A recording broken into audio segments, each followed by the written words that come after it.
Isang taon na puno ng misteryo at kaguluhan ang ipinagbabanta ni Baba Vanga. Kanyang mga hula ay nagdulot ng pagkabighani sa buong mundo at ang kanyang reputasyon bilang isang Nostradamus ng Balkans ay lalong lumakas sa bawat taon. Bagaman hindi lahat ng kanyang hula ay eksakto, marami sa kanyang sinabi ang nagkakatotoo. Nabulag siya sa murang edad dahil sa isang aksidente. At mula noon ay sinasabing nagkaroon siya ng kakayahang makakita ng mga bagay na hindi nakikita ng ordinaryong tao. Ang mga sumusunod na kilalang pangyayari ay nahulaan umano ni Baba Vanga, gaya ng pag-atake noong September 11, 2001 sa 9/11. Ang pagkasawi ni Princess Diana, ang pagkakaroon ng unang African-American na presidente na si Barack Obama, at ang pagputok ng Chernobyl, at marami pang iba na tila naging makatotohan. Taon-taon ay may mga lumalabas na balita tungkol sa mga hula niya na tila umano naging totoo. Kaya naman sa videong ito ay ating aalamin ang 10 nakakatakot at nakakakilabot na prediksyon ni Baba Vanga sa taong 2026. Number 10. Pagkakaroon ng advanced weather manipulation. Prediction: the forces of nature will be controlled. Sinasabi raw ni Baba Vanga na ang panahon ay posibleng manipulahin ng tao. Gaya ng paglikha ng ulan, pagpapaulan ng niyebe, pagbuo ng bagyo, o pagkontrol sa tagtuyot. Sa panahon ngayon, hindi na ito malayong mangyari. May mga haka-haka na may ilang bansa na raw ang gumagamit ng teknolohiyang tulad ng cloud seeding, geoengineering, at mga proyekto gaya ng HAR na sinasabing may kakayahang baguhin ang mga atmospheric conditions. Hindi lang mga climate disasters gaya ng biglaang pagbaha, sobrang init o pagkatuyot sa mga pananim, kundi pati na rin geopolitical conflicts. Isipin mo paano kung isang bansa ang pagbintangan na sila ang may kagagawa ng isang malawakang bagyo o tagtuyot. Sa panahon ng matinding kompetisyon sa pandaigdigang kapangyarihan, ang kakayahang baguhin ang panahon ay pwedeng gawing sandata isang silent weapon na maaaring makapinsala sa ekonomiya, kalikasan at buhay ng milyon-milyong mga tao. Number 9. Pagkawala ng halaga ng pera, paglipat sa digital currency. Prediction: money will lose its value and a new form will arise. Parang sinasabi niya na mawawala ang halaga ng physical money. Ngayong unti-unti nang pumapasok ang digital currency, crypto, at central bank digital currency, tila tumatama ang hula. Sabi ng ilang ekonomista, ang 2026 ay taon kung saan mas maraming bansa ang maglulunsad ng opisyal na digital currency. Pero kasabay nito, babalarin ito sa hacking, financial control, at surveillance. Number 8. Pag-atake sa Europa gamit ang bioweapon. Prediction: a big country will test biological weapons in Europe. Isang malupit na prediction na isang bansa raw ang mag-eeksperimento o gagamit ng biological weapon. Sa gitna ng geopolitical tension at paglabas ng mga classified documents tungkol sa lab leaks, may mga naniniwala na posibleng ito sa mga bansang may history ng biological research. Ito raw ay magdudulot ng panibagong panic at health crisis. Number 7. Pagkawala ng moralidad ng tao. Prediction: people will stop distinguishing good from evil. Ayon kay Baba Vanga, dumarating na ang panahon kung saan nawawala na ang moral compass ng sangkatauhan. Mapapansin ito sa social media, fake news, cancel culture, at desensitized na mga tao sa karahasan. Sa 2026, maaaring tumaas pa ang mga issues sa mental health, identity crisis, at mga extreme ideology. Number 6. Paglitaw ng bagong energy source mula sa kalikasan. Prediction: a new energy source will be discovered in nature. May mga scientists na nagtuturo sa nuclear fusion, zero-point energy, or hydrogen-based fuels. Kung mangyari ito sa 2026, ito ang maaaring maging energy revolution na papalit sa fossil fuels. Positibo ito, pero babala rin pag-aagawan ito ng mga makapangyarihang bansa. Number 5. Global water shortage. Prediction: water will become more precious than gold. Ayon umano sa hula ni Baba Vanga, pagsapit ng taong 2026, posibleng danasin ng mundo ang isang matinding kakulangan sa malinis na tubig. Sa kasalukuyang datos mula sa United Nations, tinatayang bilyon-bilyong tao na ang wala pa ring access sa ligtas na inuming tubig, at kung magpapatuloy ang ganitong trend, baka nga tama si Vanga, baka dumating ang panahon na mas mahal pa ang tubig kaysa sa ginto. Ang kakulangan sa tubig ay hindi lang simpleng inconvenience. Maaari itong magdulot ng malawakang krisis, posibleng magkaroon ng mass migration, kung saan ang mga tao ay mapipilitang lumikas mula sa mga tuyot at tigang na lugar. Maaari ring magdulot ito ng gulo at kaguluhan sa mga bansang mag-aagawan sa natitirang supply ng tubig. At syempre, apektado rin ang agrikultura na magtutulak sa pagtaas ng presyo ng pagkain at iba pang pangunahing bilihin. Sa kasalukuyang data ng United Nations, bilyon-bilyong tao ang kulang sa malinis na tubig. Maaring magsanhi ito ng migration, conflict at pagtaas ng presyo sa pagkain at kalakal. Number 4, pagkakaroon ng space disaster o asteroid threat. Prediction, a celestial body will threaten the Earth. Tila may babala siya ukol sa isang malaking space object na magiging banta sa mundo. May mga report mula sa NASA na patuloy ang monitoring sa mga near-Earth objects. Habang maliit ang tsansa, sinasabing ang 2026 ay posibleng magdala ng surprise cosmic event. Number 3, pagtaas ng artificial na pagkabuntis at genetic engineering. Prediction, humans will be grown in labs. Ayon sa hula, magiging normal na raw ang mga lab-grown babies o artificial wombs. Ngayon pa lang may mga bansa na nagsasagawa ng ganitong research sa 2026. Posibleng ito'y maging legal at laganap. Babala, maganda man ito para sa infertile couples, pero moral at ethical issue ang kaakibat. Number 2, paglabas ng bagong virus mula sa yelo. Prediction, ancient virus will emerge from the ice. Ayon umano kay Baba Vanga, isang sinaunang virus ang muling lalabas mula sa yelo. Isang invisible threat na matagal nang natutulog sa ilalim ng permafrost. Dahil sa global warming, unti-unting natutunaw ang Arctic at mga nagyayelong bahagi ng mundo. At kasabay nito, may posibilidad na magising muli ang mga ancient viruses na libu-libong taon nang nakakulong sa yelo. Hindi ito malayong mangyari dahil ayon sa mga scientifico, may mga na-recover na silang prehistoric bacteria and virus mula sa mga samples ng permafrost. At ang ilan dito ay buhay pa rin. Ibig sabihin, may basehan ang takot na baka may virus na biglang sumulpot, hindi pa kilala, walang lunas, at posibleng mas mapanganib pa kaysa sa mga naranasan natin gaya ng COVID-19. Kung mangyari ito, posibleng magdulot ito ng panibagong global health crisis at sa sobrang advanced na ng mga ancient pathogens na ito, baka hindi agad kayanin ng modernong medisina.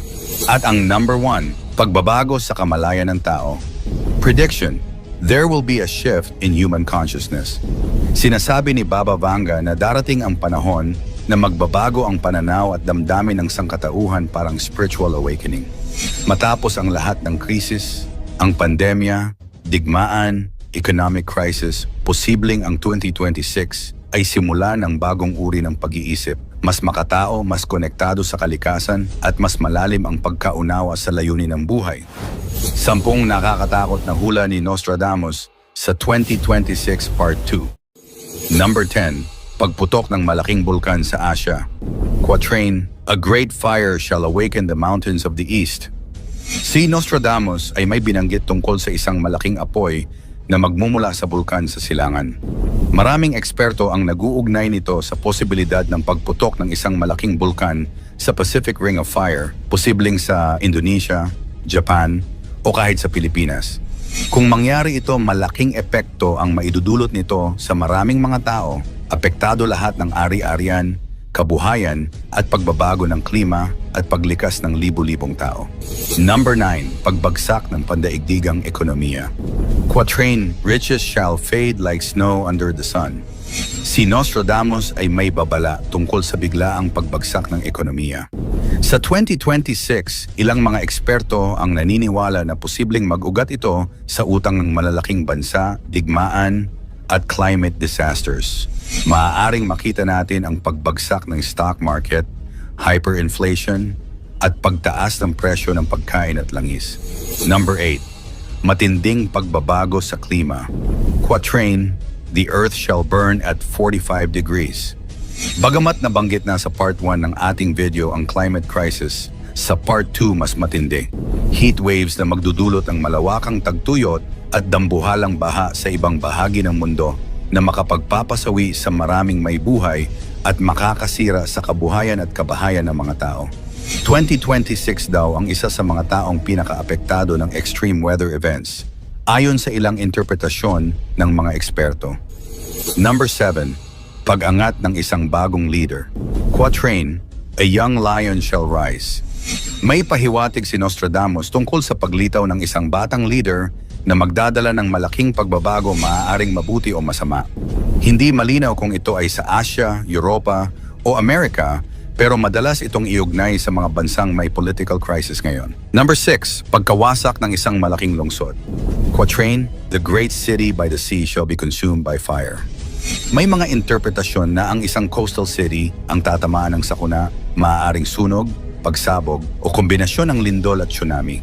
Ang mga hula na ito ay madalas iniuugnay sa mga megacity tulad ng Tokyo, Los Angeles o Shanghai.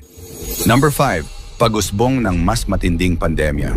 Quatrain, near the gates of the new city shall be two scourges, bagong outbreak o mutated disease. Ayon sa World Health Organization, laging may posibilidad ng bagong pandemic kada ilang taon. Hindi imposibleng 2026 ay taon ng bagong health threat. Kaya sinasabing palakasin ang public health system at pag-iwas sa fake news. Bagamat marami ang nagsasabing tapos na ang pinakamalalang pandemya, may mga interpretasyon na 2026 ay maaring taon ng paglabas ng mas mabagsik na sakit. Hindi malinaw kung ito ay natural o gawa ng tao, pero nakalagay sa ilang pagsasalin na ito ay may kinalaman sa bagong lungsod o urban outbreak. Number 4. Pagbabago sa relihiyon at pananampalataya. Quatrain, the great church shall have a great schism. Ayon sa ilang tagapagsalin, 2026 ay maaaring magmarka ng malaking pagbabago sa relihiyon hati sa pananampalataya, paglakas ng mga bagong sekta, at panghihina ng ilang malalaking simbahan. Ito ay magdudulot ng pagkalito at pag-aalangan sa mga tao kung saan ba sila kakapit sa panahon ng kaguluhan. Ito daw ang babala ni Nostradamus sa pagdating ng isang mapanlinlang na leader, maaaring political, religious, or tech figure na magpapanggap na tagapagligtas. Pero sa likod nito ay kaguluhan, pananakop at digmaan. Napapanahon ito, lalo't maraming tao ngayon ang nawawalan ng pag-asa at pananampalataya at madaling madala sa fake news at mga ideolohiya. Number 3. Matinding away ng USA at China. Quatrain reference, the great eagle and the red dragon. Isa sa pinaka-pinag-uusapang prophecy ngayon ay ang paglala ng tension sa pagitan ng Amerika at China, lalo na sa South China Sea at Taiwan. Ayon sa interpretasyon, maaring hindi agad mauwi sa full-scale war, pero ang trade war, cyber attacks at military provocations ay mas magiging matindi pagdating ng 2026. Number 2. Pagbagsak ng isang malaking bansa. Quatrain reference, the great power shall fall. Ayon sa ilang interpretasyon, may posibilidad na isang superpower o kilalang bansa ang biglang guguho hindi lang ekonomiya, kundi pati impluwensya sa buong mundo. Marami ang nag-iisip kung ito ba ay Russia, USA, o isang bansang nasa gitna ng malaking utang at kaguluhan. Impact nito, kapag bumagsak ang isang higanting bansa, mahihila pababa ang maraming ekonomiya, posibleng magkaroon ng chain reaction sa merkado at seguridad. At ang ating number 1, posibleng pagsiklab ng World War III o ang ikatlong digmaang pandaigdig. Quatrain, war shall begin between the two great powers. Isa sa pinaka-kinatatakutang hula ni Nostradamus ay ang posibilidad ng isang pandaigdigang digmaan. Isang napakalinaw na hula tungkol sa digmaan. Sinasabing hindi ito short war, posibleng tumagal at maraming maaapektuhan. Maraming eksperto ang naniniwala na kung hindi pipigilan ang mga kasalukuyang tensyon sa Ukraine, Taiwan, Israel at mga bansa sa Middle East, maaaring humantong ito sa mas malaking conflict. Kaya kailangang palakasin ang diplomatikong relasyon ng mga bansa upang maiwasan ito. Bagamat hindi eksaktong binanggit ang PETSA, may mga tagasalin ng kanyang quatrains ang naniniwala na 2026 ang taon na maaaring maging simula ng isang malawakang tunggalian. Dito binabanggit ang dalawang malalaking kapangyarihan na magbabanggaan na madalas iniuugnay sa tensyon sa silangan, USA versus China o Russia versus NATO. Bakit ito nakakakilabot? Kasi habang pinapanood natin ngayon ang mga nagaganap sa Europa at South China Sea, tila papunta ito sa isang malaking gulo. Nakakatakot ba? Oo! Pero tandaan, mga hula ito, hindi pa ito nagaganap at wala pang tiyak na ebidensya na mangyayari talaga. Kaya ang pinakamahalaga, maging handa tayo sa anumang sakuna, manatiling mapagmatsyag sa mga balita at sa Diyos lang maniwala. Mas marami ang tsamba at coincidence kaysa totoong propesiya. Muli mangyari man o hindi ang mga hulang ito, isa lang ang ating dapat paniwalaan, ang Diyos na makapangyarihan sa lahat. Ikaw, ano ang masasabi mo sa mga hulang ito? Magkatotoo kaya ito o isang huwad lamang na panghuhula? I-komento mo naman ito sa ibaba. Paki-like ang ating video, i-share mo na rin sa iba. Salamat at God bless.